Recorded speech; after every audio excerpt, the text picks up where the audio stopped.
বক্তব্য রাখবেন জনাব নুরুল হক নূর। আসসালামু আলাইকুম রহমতুল্লাহ। ইতিমধ্যেই অনেক জাতীয় নেতৃবৃন্দ বক্তব্য রেখেছেন, আরো অনেকে রাখবেন। সময় খুবই সংক্ষিপ্ত, খুব বিস্তারিত আলাপ করার সুযোগ নাই। আজকের এই সমাবেশের জন্য ইসলামী আন্দোলন বাংলাদেশের নেতৃবৃন্দকে ধন্যবাদ জানাই। আমি গাড়ি থেকে আসার পথে দেখেছি মৎস্য ভবন, শাহবাগ, হাইকোর্ট মোড় সমস্ত জায়গায় লোকে লোকারণ্য, এই মাঠের বাইরেও। কাজে মাঠে যারা আছেন, মাঠের মধ্যেই লোকে সীমাবদ্ধ, এটা না, চতুর্দিকে লোকে লোকারণ্য। এরকম একটি সফল মহাসমাবেশ আয়োজনের জন্য ইসলামী আন্দোলন বাংলাদেশের সারা দেশের নেতৃবৃন্দকে গণ অধিকার পরিষদের পক্ষ থেকে অভিনন্দন এবং শুভেচ্ছা জানাই।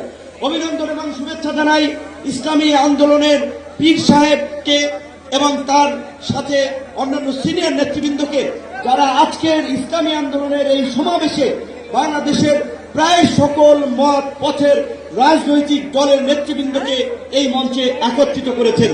এবং আজকের এই সমাবেশ অত্যন্ত সময়োপযোগী এবং কার্যকর বিষয়ের উপরে ভিত্তি করে নির্ধারণ করা হয়েছে। আপনারা জানেন, বাংলাদেশের 24-এর গণ অভ্যুত্থান পরবর্তী রাষ্ট্র সংস্কারের যে জন আকাঙ্ক্ষা তৈরি হয়েছে, শাসনতান্ত্রিক ব্যবস্থার পরিবর্তনের যে রাজনৈতিক এবং জন আকাঙ্ক্ষা তৈরি হয়েছে, সেই আনুপাতিক হারে নির্বাচনের দাবিতে আজকে বোধহয় কয়েকটি দল ব্যতীত সব দলই কিন্তু এই মঞ্চে ইতিমধ্যে হাজির হয়ে এই সংখ্যানুপাতিক নির্বাচনের পক্ষে তাদের দলীয় সমর্থন ব্যক্ত করেছে।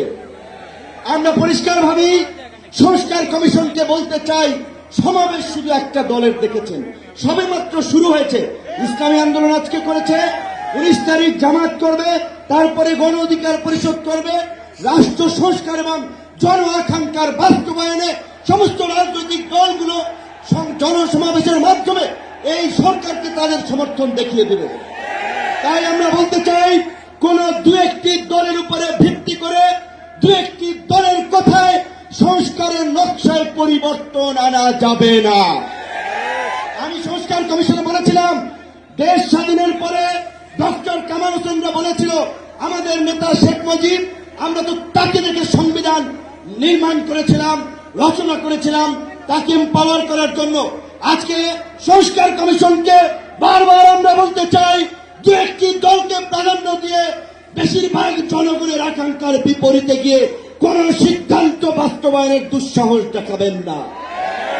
আনুপাতিক হারে নির্বাচন হলে সমস্যাটা কি? কোন সমস্যা নাই।